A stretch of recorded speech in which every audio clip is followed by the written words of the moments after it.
Good evening, you're watching Brass Tacks with me, Zaka Jacob. We're coming to you live from the CNN News 18 Primetime Studio, presented by Schneider Electric Smart Home Solutions. A staggering 50% US tariffs took effect on many Indian products as US President Donald Trump seeks to punish New Delhi for buying Russian oil. This has now escalated tensions between the world's two largest democracies and strategic partners. It is the biggest crisis in India-US ties that we have seen since 1998, when President Clinton imposed sanctions on India for the nuclear tests. Exports from India are hit. Some sectors are hit harder than others, but the tariff exemptions will remain for some sectors that could be hit separately. You never know with Trump. He could make up his mind tomorrow morning to put on tariffs on sectors like pharmaceuticals, computer chips, semiconductors, smartphones, etc., for which right now there are sector-specific tariffs not anywhere close to the 50% that is there on merchandise exports. For now, India has asserted its resilience to stand firm against any US pressure to change its geopolitical or geostrategic choices, particularly in this case, not to buy oil from Russia. As the Indian ambassador to Russia said a couple of days ago, India is well within its right to buy oil from whoever and wherever it chooses as it deems fit. When you mentioned the geopolitical changes, of course, these changes are happening right before us. And we need to see what serves our country's interests also the best. Yes. What linkages can be mutually beneficial rather than being exploitative. What relations, what linkages again can help us for future stability of our populations, of our country, of our businesses. And that is what we are looking at. Okay. These tariff regime that is we are seeing, the world is seeing, is highly unjustified. Okay. It is, I'd say, highly unfair. Okay. The reasons that have been ascribed to our country for as an excuse for increasing tariffs, those same reasons are also lie with many other countries who continue to import energy from the markets, from the same markets that we are being blamed for. So it's a totally unjustified and unfair, let's say, imposition of tariffs. But we are confident, our economy is resilient, our economy is strong, and under the leadership of our Honorable Prime Minister, we will definitely insulate our country from any harmful effects of such tariff regimes. All right, so let's tell you what are these sectors. Some sectors will be hit harder than others. Some of them labor-intensive sectors like textiles, gems and jewelry, leather goods, processed foods, automobiles. Some of these would be the hardest hit. Let's talk about them one by one. Gems and jewelry. India exports about $10 billion worth of gems and jewelry, particularly cut diamonds, to the United States. It makes up about 40% of India's global exports in this sector of gems and jewelry. The tariffs, which currently are 2.1%, will suddenly surge to 52.1%. So suddenly you're paying 50% more for the cost of these gems and jewelry, and that will of course risk huge amounts of job losses in diamond cutting and diamond polishing hubs like Surat, diamond business centers like Mumbai, Jaipur, etc., where the industry employs millions in cutting, polishing and manufacturing. Textiles and apparel. These are exports that will be badly hit as well, because remember, again, the United States is a big market. More than $10 billion worth of textiles and apparels were exported to the US. The US is the largest market for Indian exports of textile and apparel, close to 35%. Tariffs will go from 13.9% to 63.9%. That will wipe out any kind of competitive price advantage, because Bangladesh, Vietnam, Mexico, all of these countries are manufacturing at much cheaper prices than India, and therefore it'll be much more competitive in the US market. India exported about $2.4 billion worth of shrimps to the United States in FY25, accounting for, again, a third of the total shrimp exports went just to America. America is India's top market for farmed shrimp. The sector will face a total tariffs now of 60%. Carpets too will attract more than 50% tariffs. India's exports to Washington have a 58.6% share in the overall Indian carpet exports. Turkey, Pakistan, Nepal and China could gain in that sector now. There's organic chemicals as well. That's another sector that will be hit hard. Again, it's got a 54% tariff rate. The $2.7 billion export in organic chemicals will also take likely a big hit because of these tariffs. Let's listen in to my colleague Parikshit from CNBC, who's giving you a bird's eye view of just what are the sectors where it's going to be bad and which are the sectors where the hit may not be relatively that bad, and therefore it's not all gloom and doom as far as India's exports are concerned. 50% tariffs by United States on Indian goods will impact close to $45 to $50 billion worth of Indian exports. Close to 60% of India's $85 billion worth of exports to the US will face a setback. The biggest impact will be on labor-intensive sectors such as gems, jewelry, shrimp, textiles, furniture and leather goods. Sources say the government has been holding regular meetings with exporters to understand their concerns, and such meetings will continue. The centre is also considering a Rs 25,000 crore export promotion mission, and a final decision and announcement is expected soon.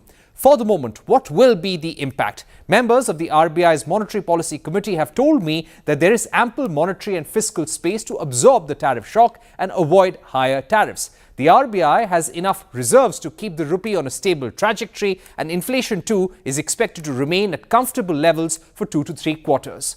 Overall, the US tariffs could hurt India's GDP by 0.3 to 0.4%, but a well-coordinated monetary and fiscal response in the form of a credit support scheme for MSMEs, tax breaks, duty drawbacks, enhancements, and reduced duties for raw materials could help labor-intensive sectors. Sources also saying that India's trade agreements with the four-nation EFTA bloc come into effect in October. The UK trade deal would be ratified in 6 to 8 months, and the EU FTA is likely to be concluded by the end of 2025. So this is how India is planning to fight back this pinch of tariffs. It is going to affect some sectors disproportionately, as per top government sources. Some of the measures that India is considering. Number one, tap potential and benefits of free trade agreements. India recently concluded its agreement with the UK. So the India-UK FTA, as you heard from Parikshit, will be ratified later this year. It will come into effect from later this year, as well as other nations. Right now, India is talking to the EU, for example. That would be a massive one if it came through. They're hoping that they can conclude negotiations by the end of the year. Measure 2. More SOPs to be given to labor-intensive sectors, whether it's textiles and apparels, gems and jewelry, leather, footwear, etc., which are labor-intensive, employ tens of thousands of people. There will be some kind of SOPs, maybe like the PLI that we saw during the COVID years. Measure 3, considering some kind of a credit package for exporters and traders, particularly shrimp exporters. A large part of India's shrimp exports go to the US. Now they've been hit with an almost 60% tariff. Measure 4, the RBI could step in case the impact of these tariffs is deep. They could make available much more liquidity to some of these sectors, which are going to be hard hit by the Trump tariffs. And measure 5, if it really comes down to that, the RBI could also consider using the repo rate, reducing the repo rate to ensure that exporters and MSMEs are protected. The RBI has been on a rate-cutting spree, and inflation has been very benign as well, much under the 4% that RBI had predicted. In fact, it is under 2%. So there is much elbow room that the RBI has in case it requires some kind of a repo rate cut. But let's dig deeper as to what the politics, and particularly the geopolitics around this move are, because how is it that these two strategic partners, India and America, who have built this relationship over the last 20-25 years, have suddenly, in the space of the last 3 or 4 months, gone from best friends to a place of broken trust?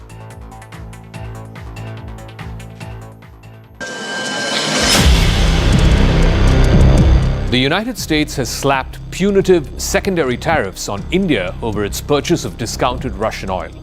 This deals a blow to the world's fastest growing large economy, and it deepens an ongoing rift between Washington and New Delhi.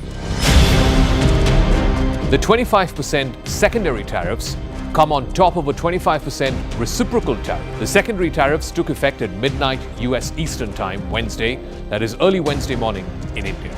India now faces one of the highest tariff rates in the world. US President Donald Trump's announcement earlier this month that the US would double down its tariff rate on India marked a sudden escalation of tensions. The two sides had been negotiating on a bilateral trade deal for the last 4 months, but no breakthrough was achieved.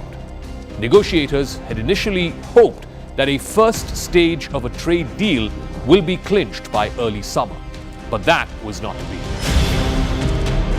Part of the reason was also that Trump was using trade as a bargaining chip to extract concessions from India in other areas.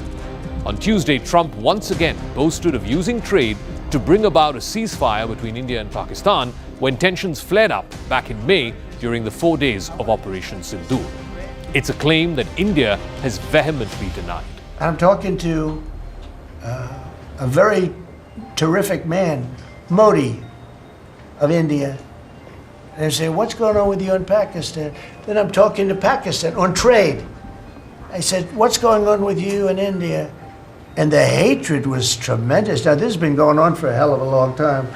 I said, I don't want to make a trade deal. No, we want to make trade deal. I said, no, I don't want to make a trade deal with you. You're going to have a nuclear war. You guys are going to end up in a nuclear war. And that was very important to them. I said, call me back tomorrow, but we're not going to do any deals with you, or we're going to put tariffs on you that are so high. You were there, Howard, right? Yeah. You're going to put tariffs on you that was so high, I don't give a damn, your head's going to spin. You're not going to end up in a war. Within about 5 hours, it was done. Indian analysts say that Trump's move of secondary tariffs was partly aimed at putting pressure on Russian President Vladimir Putin to end the war in Ukraine. India has continued buying Russian oil, even though at lower levels now in the last couple of months, despite the higher tariffs. But India is the only country in the world that has been singled out for buying Russian oil, even though China buys more Russian oil than India. In 2024, India imported a little over $52 billion of Russian crude oil. China imported $10 billion more at over $62 billion. But there are no oil sanctions on China.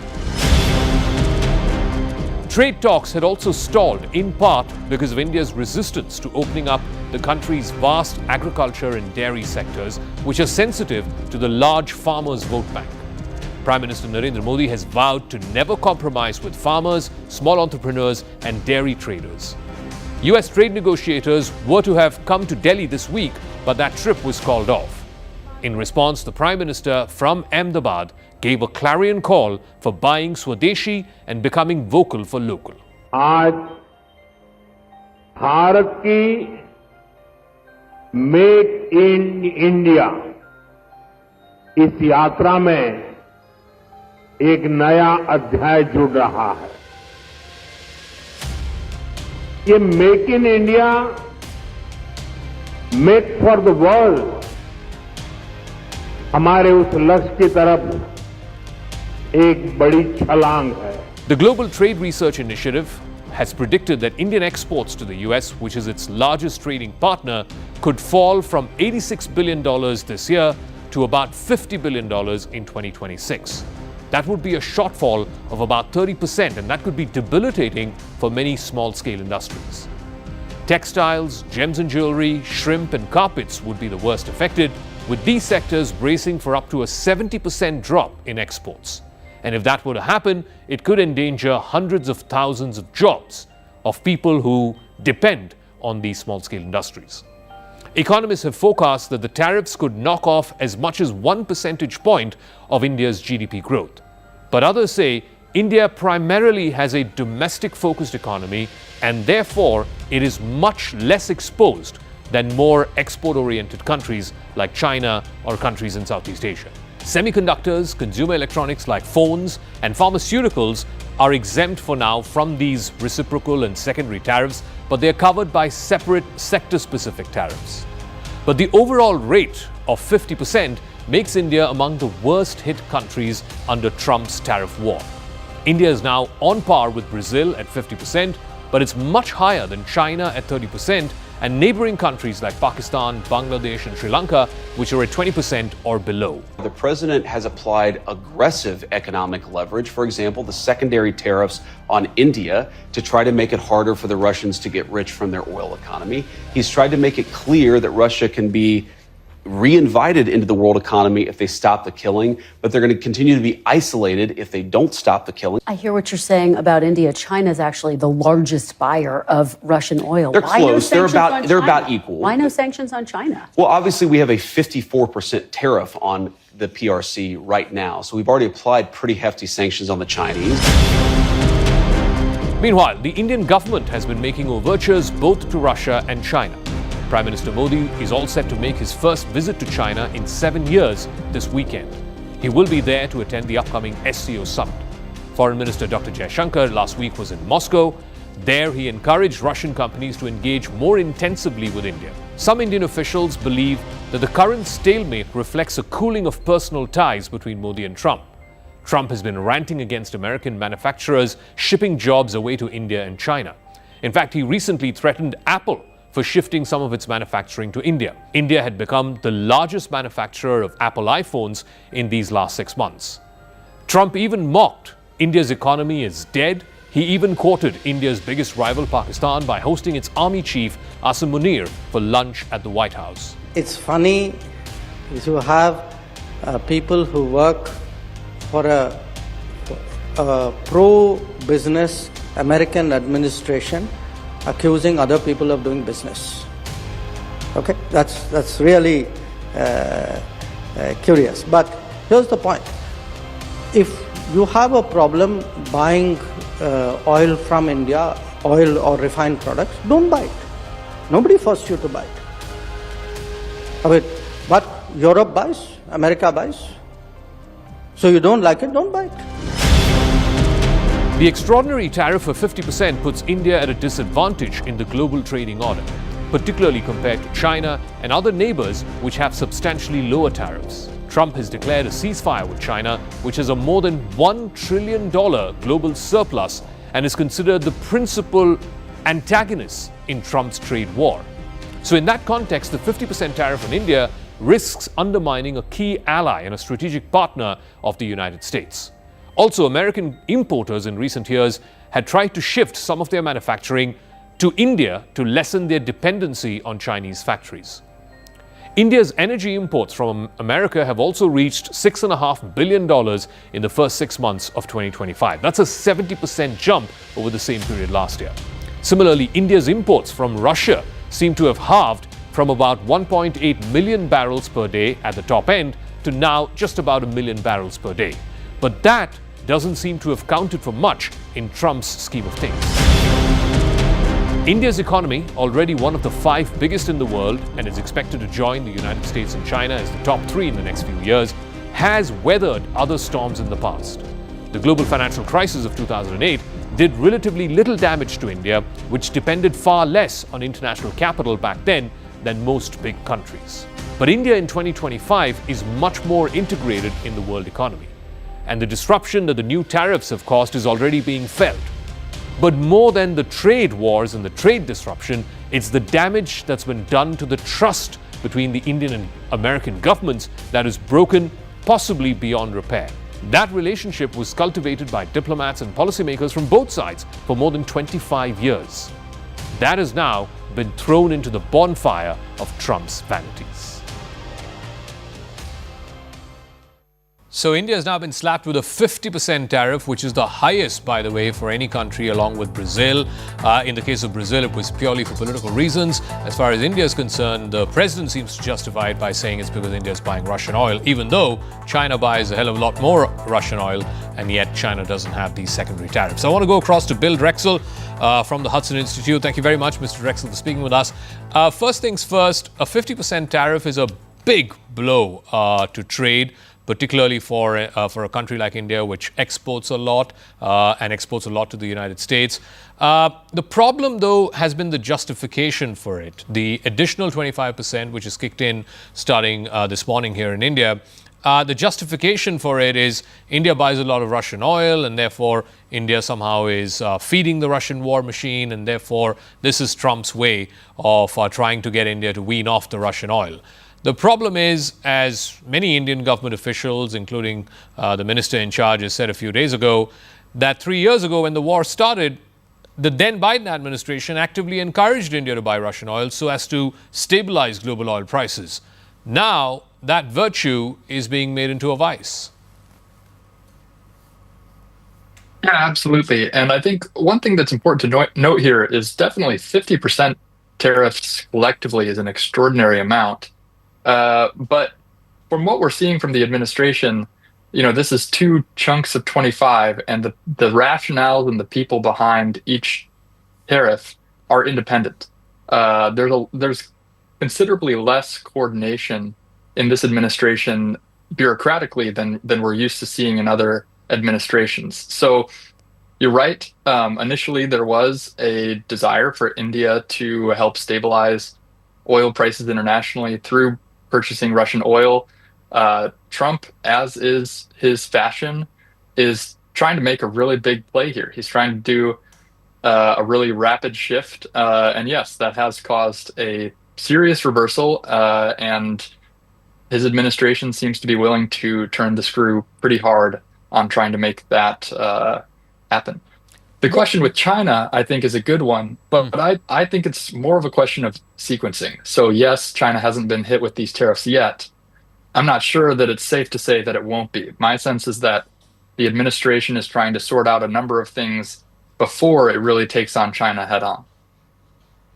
I do want to ask you, before I come to the China question and why China has not been slapped with these tariffs, what is the play here? You referred to, Trump is trying to make a big play here.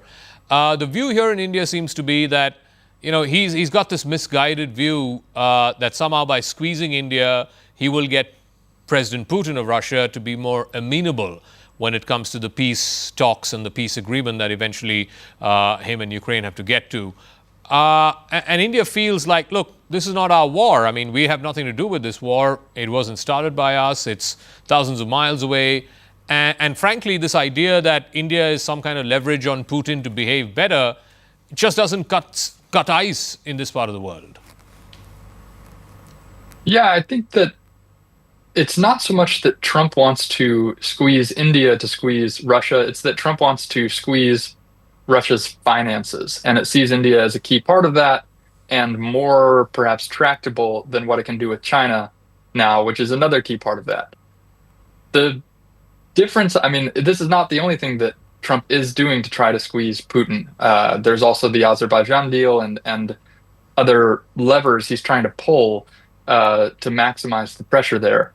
But you're right. At least as regards to this 25%, India is being caught in the middle in what is a significant reversal from prior policy.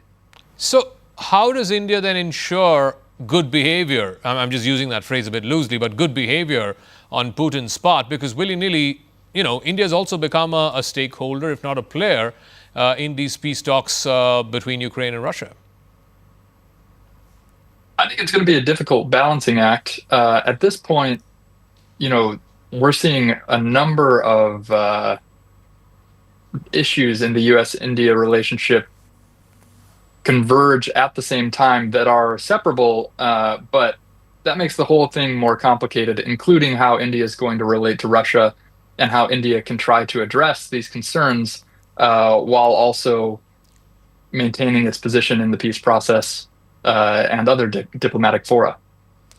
Now I want to come to the China question, and you said, it's a question of sequencing, that China has also faced some form of additional tariffs, but China, though it imports much more Russian oil than India, has not been imposed with these secondary tariffs. So what's the logic there, and what's the sequencing that you were talking about?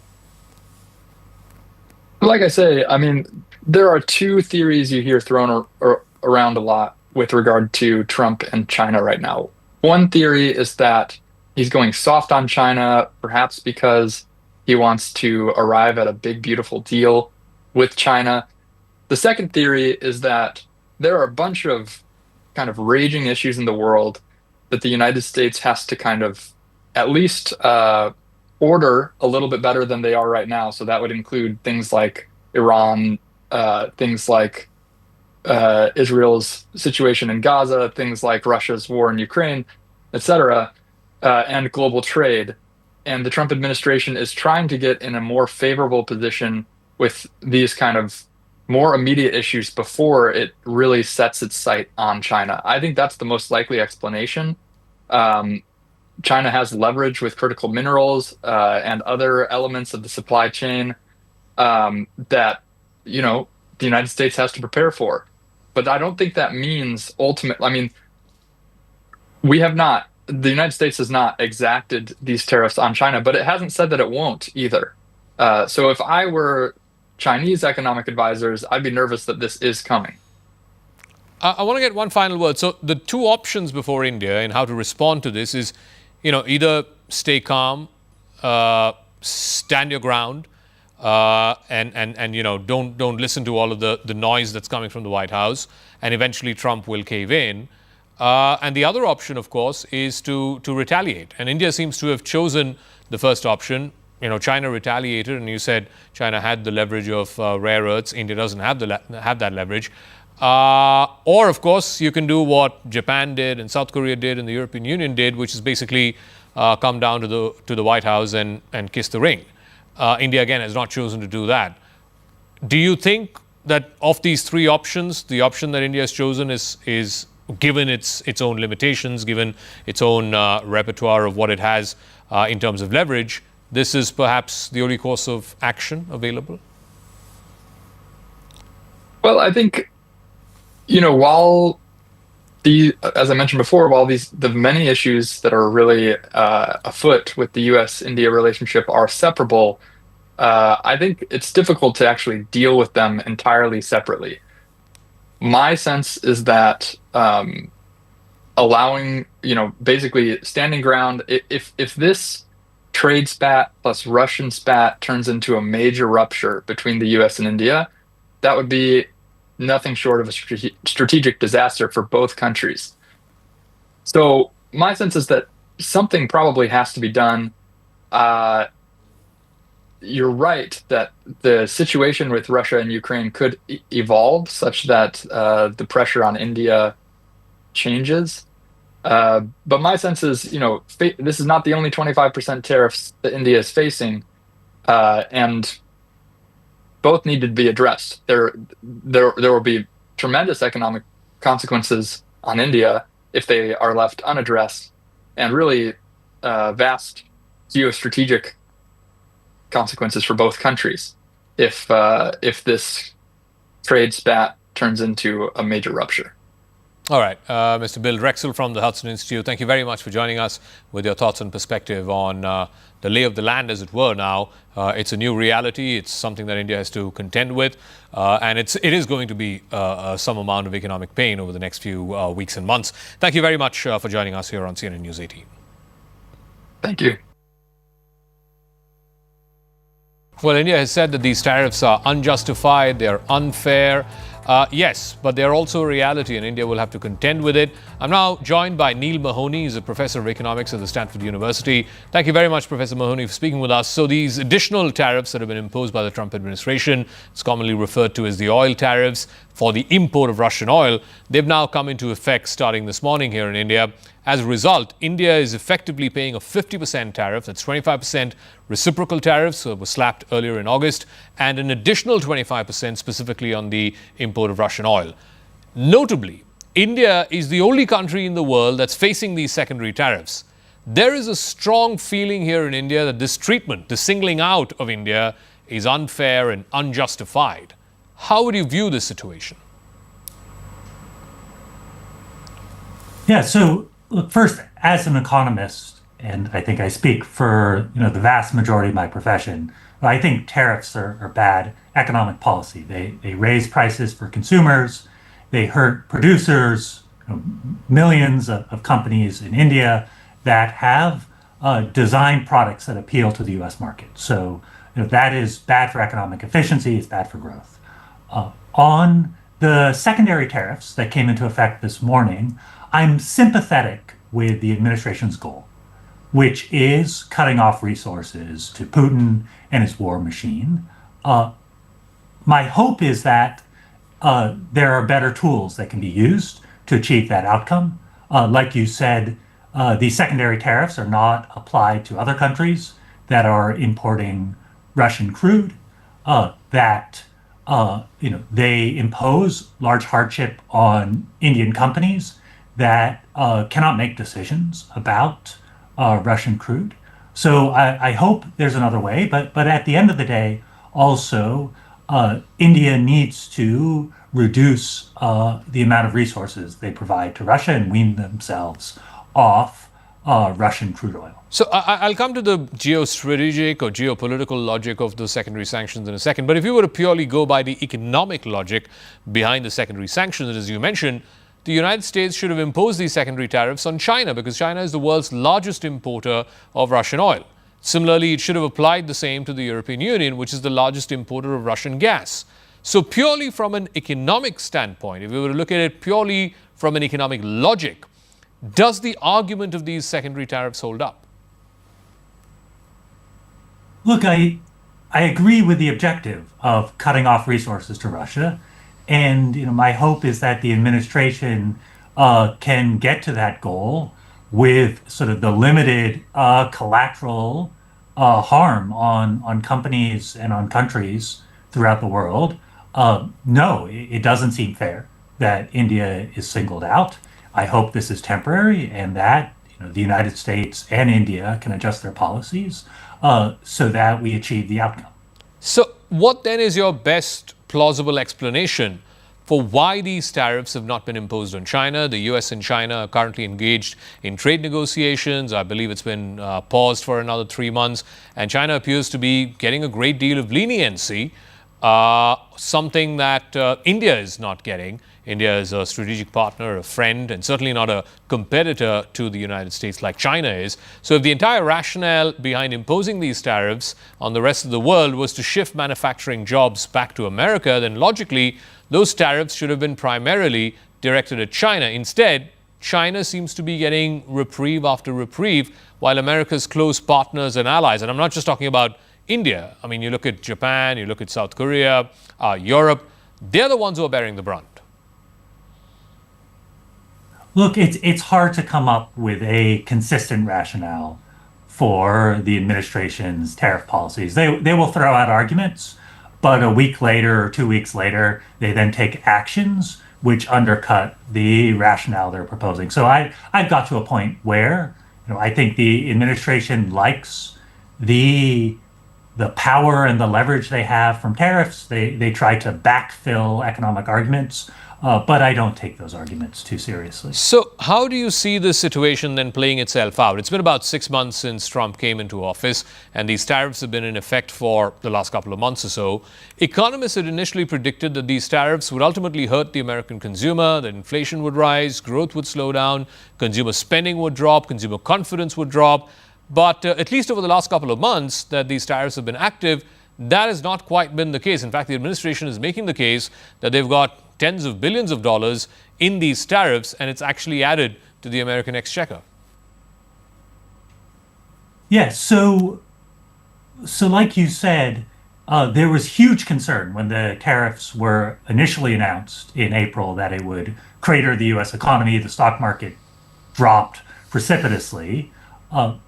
Since then, things have been not as bad as feared. But if you look at the data now, you are starting to see evidence of tariffs impacting prices. And as we head into what is the back-to-school shopping season here in the US, and then into the Christmas shopping season, I think there is a number of indicators that suggest that prices will increase.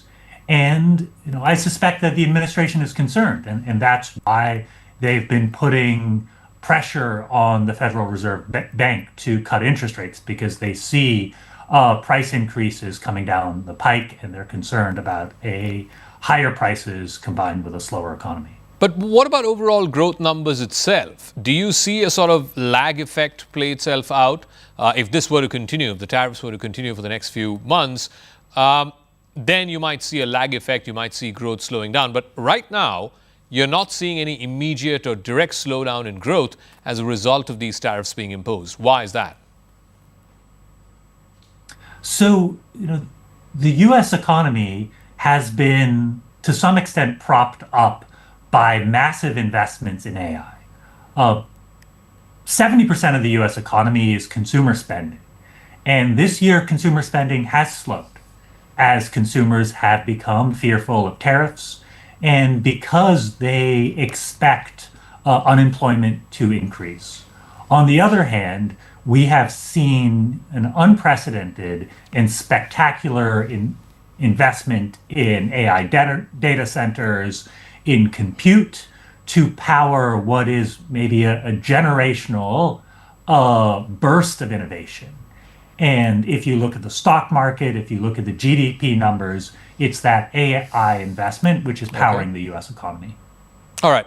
So my final question to you, and I come back to where we started, which is the tariffs. When do you think the impact of this will start to show on the American economy, particularly in terms of consumer pain, reduced spending, rising prices, higher inflation numbers, and eventually, of course, slowing growth? Do you think the effect of this will start to show by Christmas season, which is when the maximum shopping happens in the US? So the tariffs that took effect earlier in the winter, we are now seeing pass through into prices.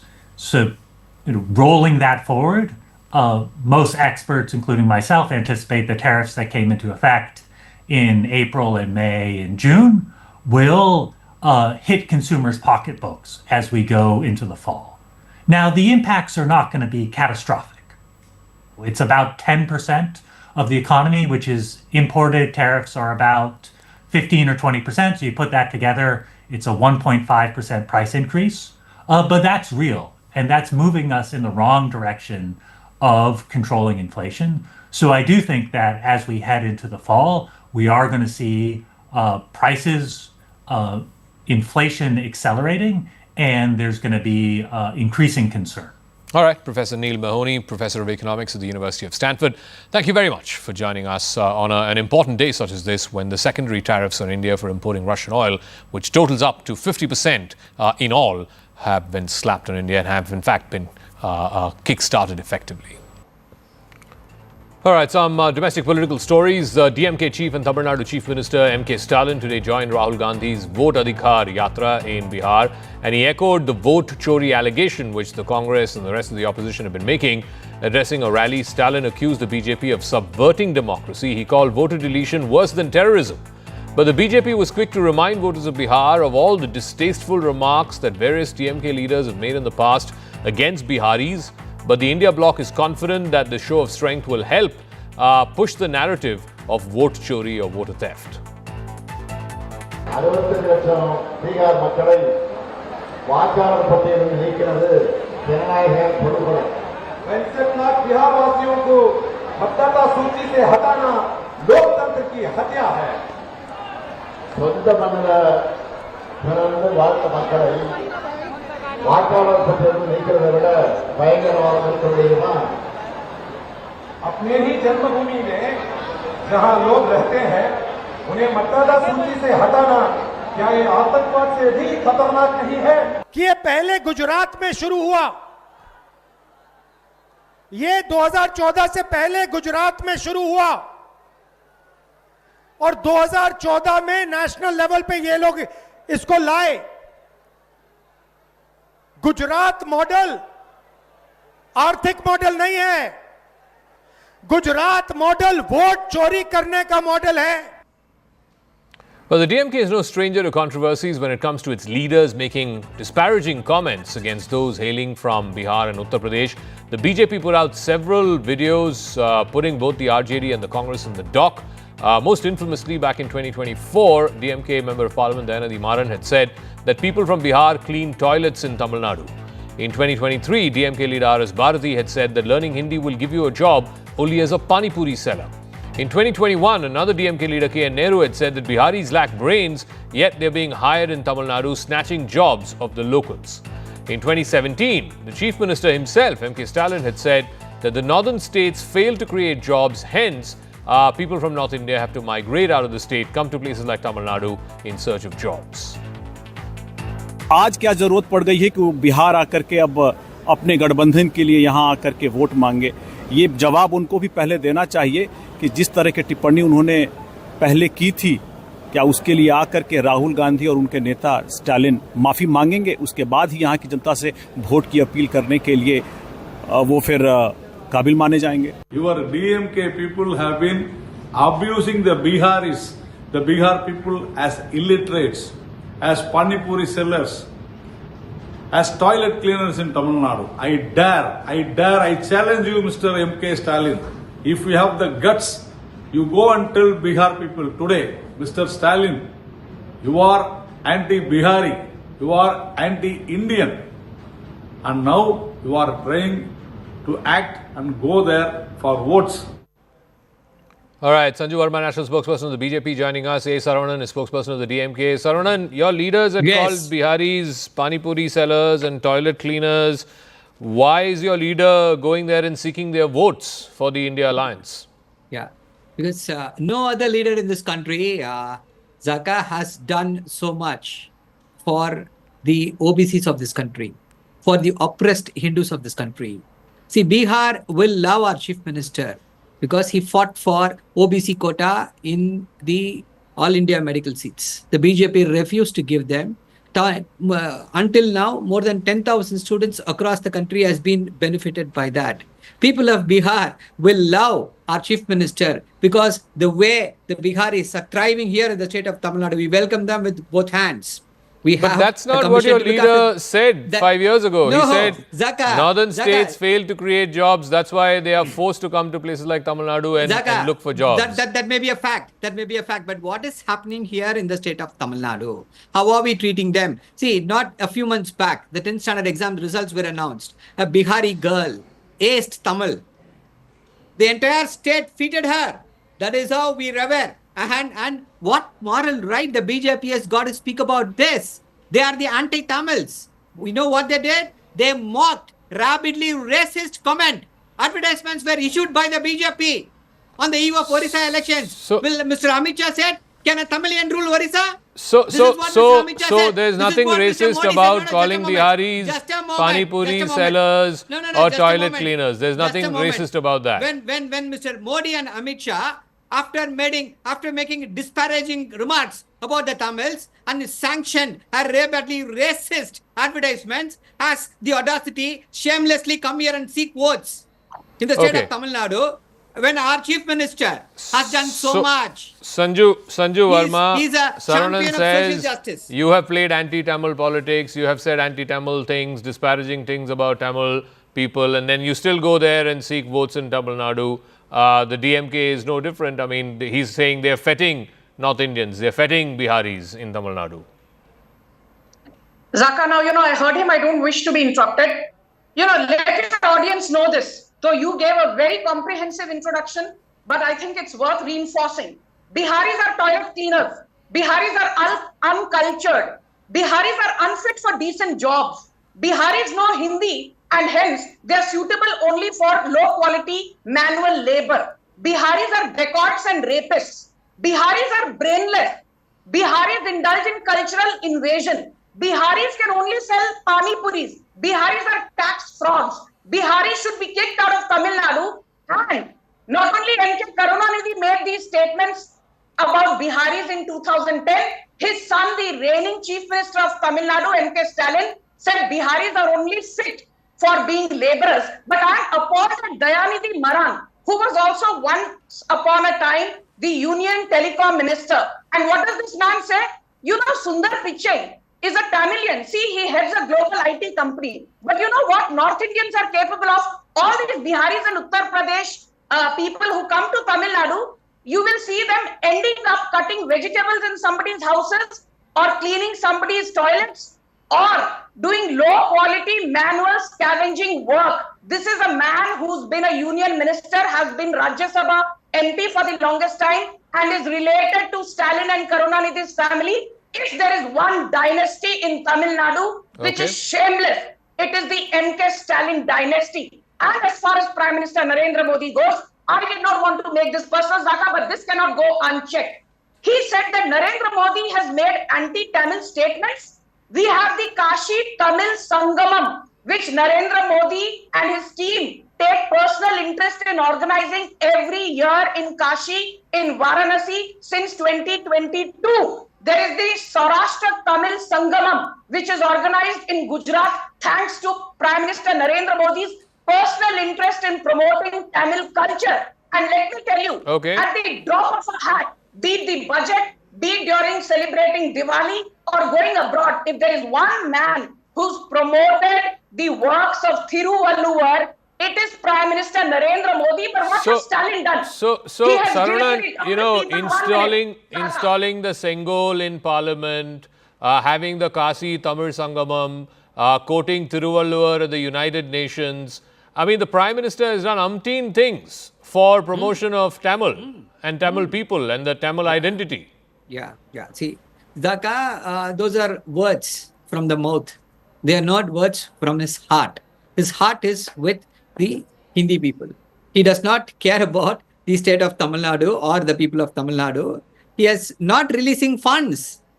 2,500, 200 crores.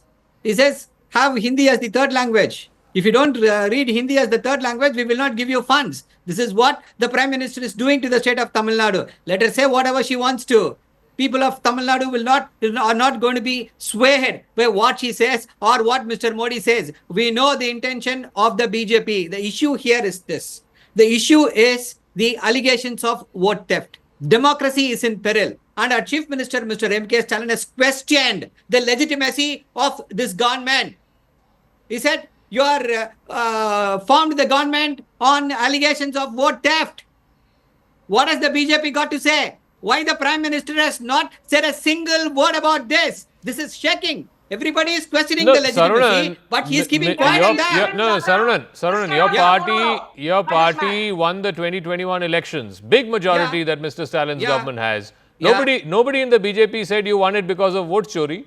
Nobody said that you won it because of vote theft. Yeah, Zaka, that's a very good question. Nobody is pointing out because we did not win elections. Let them point out. See, we don't have the election commission. It is the BJP which is ruling the state for the last 11 years. And we all know the election commissioner is in the pocket of the BJP. So how can we do anything? Sanju Verma, it is the BJP. Sanju Verma, what the Congress and the RJD are doing is they're bringing leaders from the entire India bloc and harping on this theme of vote chori, vote chori, vote chori. Because obviously the most proximate thing is the SIR exercise in Bihar where 65 lakh voters, their names have been deleted. Zaka, again, without being heckled, I wish to make a few points. I will tell you when vote chori happened. There was a man called T.N. Seshan who was the cabinet secretary under Rajiv Gandhi in 1989.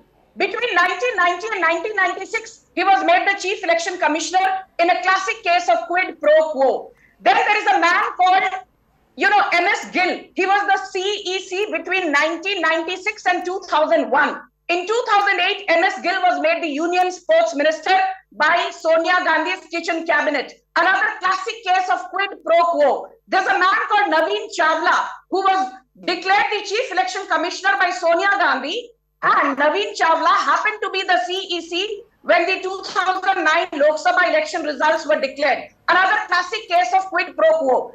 22.5 lakh voters were deleted in Telangana. The BJP did not come and cry on Zaka Jacob's show. The Congress won and the BJP lost. Karnataka, 4.8 lakh voters were deleted before 2023 elections. Sanju Verma did not come and weep on Zaka Jacob's show. And ahead of 2021 Tamil Nadu Assembly elections, 3.9 lakh voters were deleted. Stalin and DMK won. The BJP was nowhere in the picture.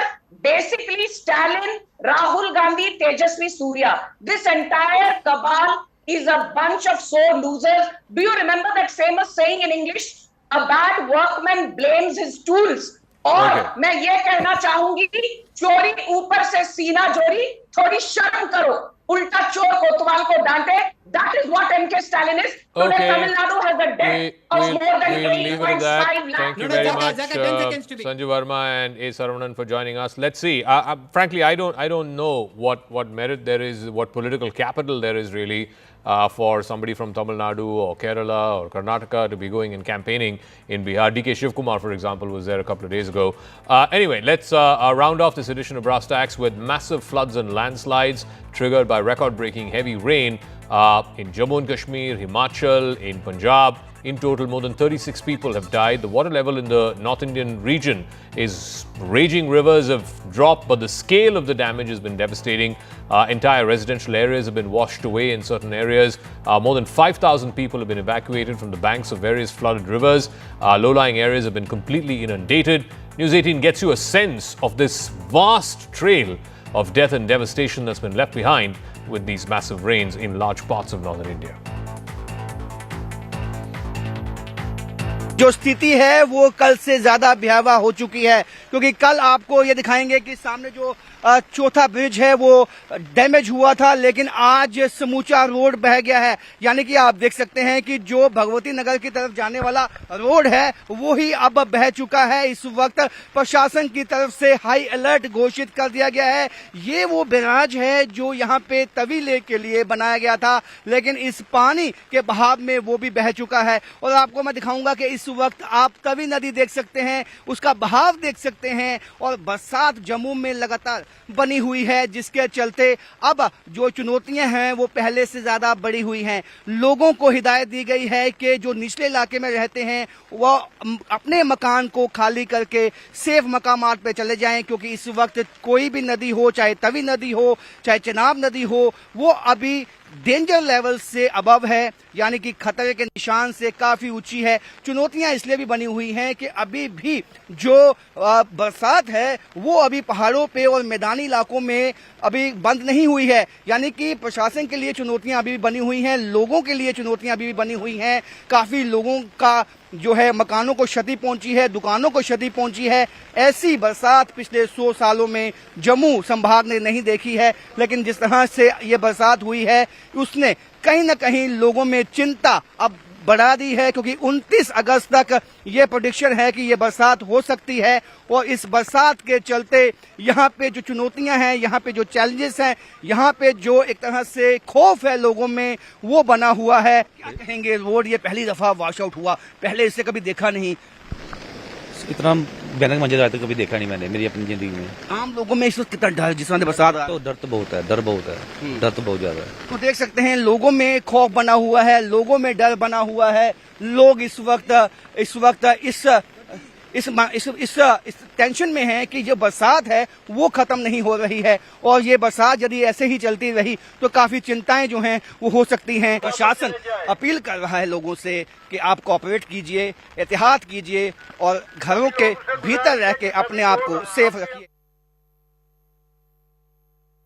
बारिश ने लगातार जिला कठुआ में कहर ढाया हुआ है, जिसकी ताजा तस्वीरें इस समय आप जम्मू पठानकोट राष्ट्रीय राजमार्ग से लखनपुर में देख रहे हैं। जम्मू कश्मीर का प्रवेश द्वार है। तस्वीरों में आप देख रहे हैं ये क्षतिग्रस्त बिल्डिंग जो है कुछ ही पल पहले दुरुस्त थी। और बता दें तो ये सीआरपीएफ का कैंप था, यहाँ पर सीआरपीएफ के जो जवान है वो रहते थे। तस्वीरों में आप साथ ही साथ देख रहे हैं रावी दरिया है जो पूरी तरह से उफान पर है। साथ ही साथ आप देख रहे हैं ये जम्मू पठानकोट राष्ट्रीय राजमार्ग की तस्वीरें हैं। यहाँ पर एक पुल जो है वो ध्वस्त हो चुका है, जो मार्ग है वो यहाँ से अवरुद्ध हो चुका है और जो आवाजाही है वो यहाँ से पूरी तरह से बंद हो चुकी है। दूसरी तरफ तस्वीरें दिखाना चाहूंगा, ये सीआरपीएफ का वो कैंप है जो ताश के पत्तों की तरह यहाँ बिखर गया और ये क्षतिग्रस्त हो चुका है। और बता दें गनीमत ये रही कि इसमें कुल 25 लोग थे, 22 जवान थे, सिविलियन लोग इसमें थे, एक स्निफर डॉग था, खोजी कुत्ता था, जिसे सेना ने कड़ी मशक्कत के बाद रेस्क्यू करके सुरक्षित निकाल लिया है। और बता दें तो कल प्रलय जो है वो कठुआ में देखने को मिल रही है और लगता है कि आने वाले कुछ दिनों में इसी तरह हालात रहेंगे। जिस तरह से एडवाइजरी जारी की जा रही है, लोग जो है वो भी उसका जरूर पालन करें ताकि किसी भी प्रकार की दिक्कतों का सामना ना करना पड़े। बड़ी खबर इस समय जम्मू कश्मीर के प्रवेश द्वार से आ रही है। यहाँ पर सीआरपीएफ के कैंप में पानी घुस जाता है, कैंप जो है पूरी तरह से ध्वस्त हो जाता है और राहत की बात ये रही कि सभी लोग यहाँ से सुरक्षित निकाल लिए जाते हैं।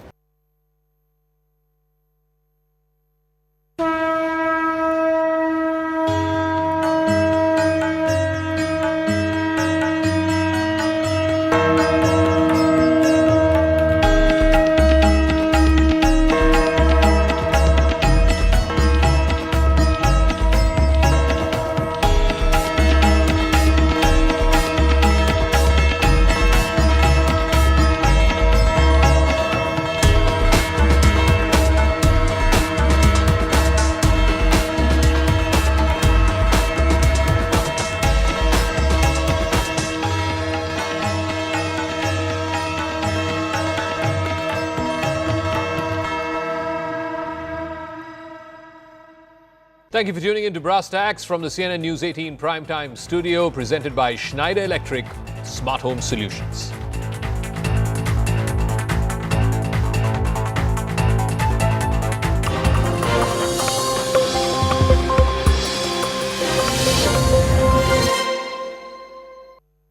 Co-presented. This is News 18 Network.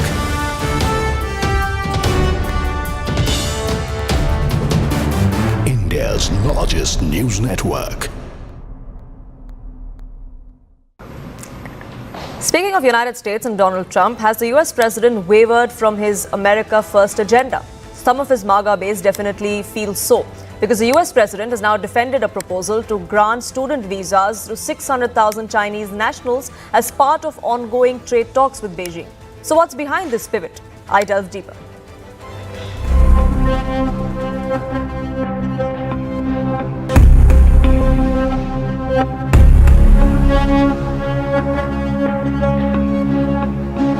President Donald Trump is a mercurial man, that's no secret. But his latest U-turn has left even his most loyal supporters baffled. The US president has announced that 600,000 Chinese students will be permitted to study at American colleges. Donald Trump claimed his decision was important to maintain ties between the two countries. Chinese students will help keep many US colleges financially afloat, he said. In fact, China hopes that the United States will act on Trump's commitment to welcome Chinese students and urge the administration to stop harassment and interrogation of Chinese students. We're getting along very well with China, and I'm getting along very well with President Xi. I think it's very insulting to say students can't come here, because they'll go out and they'll start building schools and they'll be able to survive it. But I like that their students come here. I like that other countries' students come here. And you know what would happen if they didn't? Our college system would go to hell very quickly. You'd have, and it wouldn't be the top colleges. It would be colleges that struggle on the bottom. And you take out 300,000 or 600,000 students out of the system. I like having, and I told this to President Xi, that we're honored to have their students here.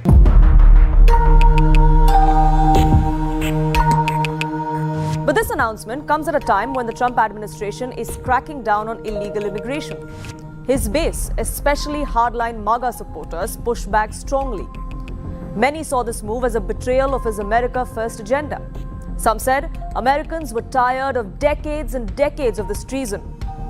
Conservative figures, including Marjorie Taylor Greene and former advisor Steve Bannon, sharply criticized the plan, arguing that guaranteeing 600,000 visas could undermine national security and intellectual property protections.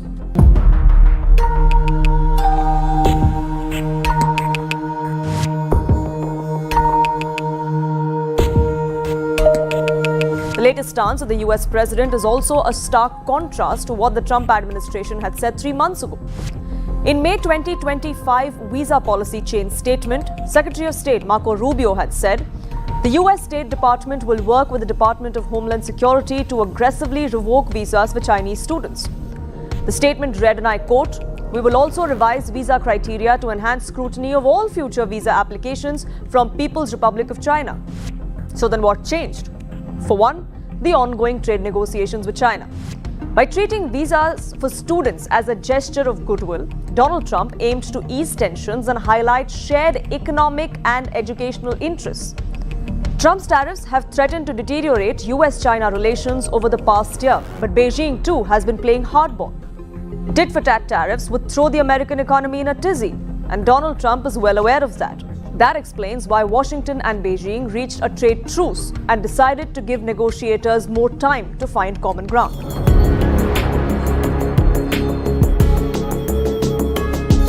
But Donald Trump's newfound love for China is diametrically opposite to the stance taken for India.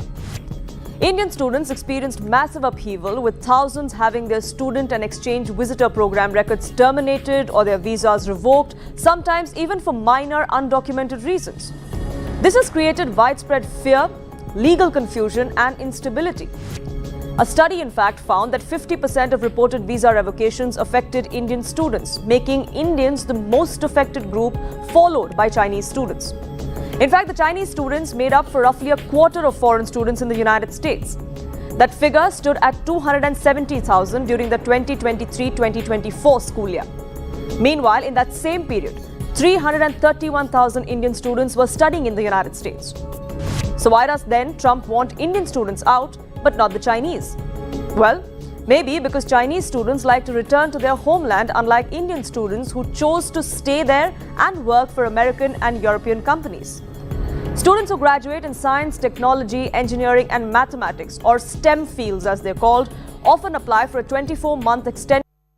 CNN News 18 Primetime Studio, presented by Schneider Electric Smart Home Solutions.